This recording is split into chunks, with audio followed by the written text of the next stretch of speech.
race, war, class, women's equality, and local and national identity. Among these wider narratives sit the parts of history I love the most. The anecdotes of Geordie kids using their gas masks to hold fish and chips, or a Humberside chippy vending machine operated by a man pretending to be a robot. This book is not a comprehensive history, of which there have been two extremely valuable versions: Professor John K. Walton's Fish and Chips and the British Working Class, and Fish and Chips, A Takeaway History, by Professor Panikos Panayi.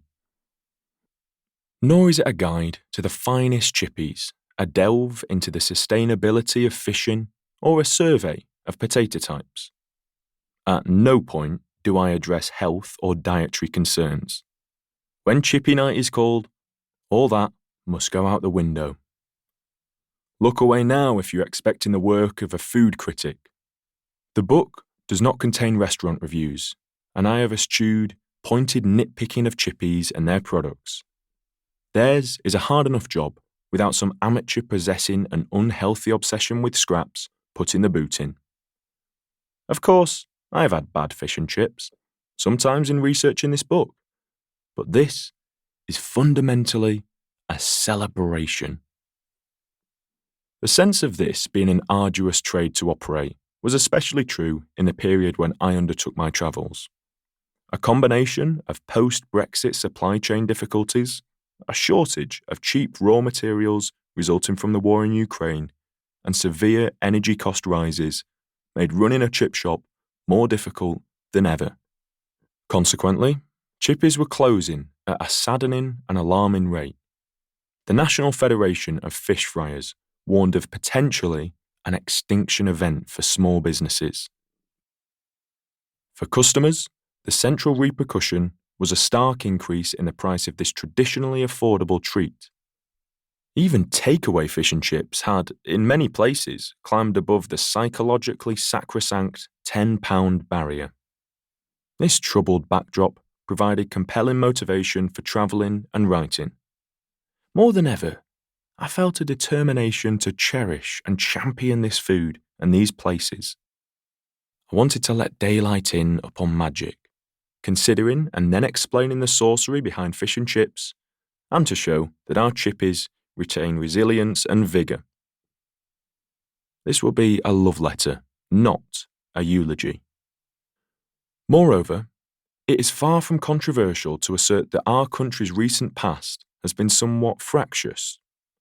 In something as seemingly frivolous as fish and chips, I saw an emblem and an industry that symbolised shared belonging and collectivism. In a time of so much sound and fury, this had to be a story worth pursuing.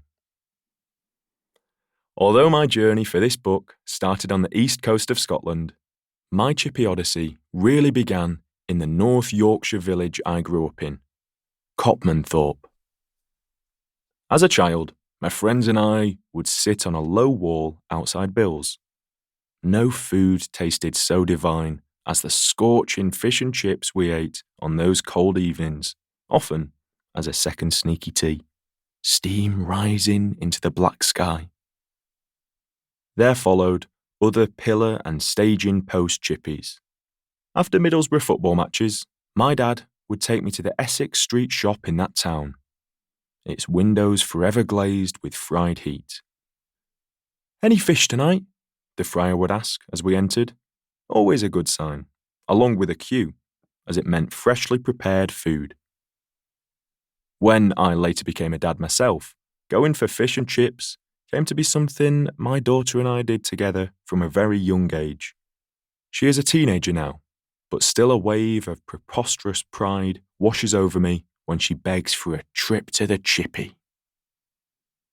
Here, then, is one man's take during a looped journey across Scotland, England and Wales in the spring and summer of 2023. There will be omissions. Readers may well sigh in disbelief that their beloved chip shop or speciality dish has been missed. Therein, though, is the charm of this meal. We care about it with an almost alarming intensity.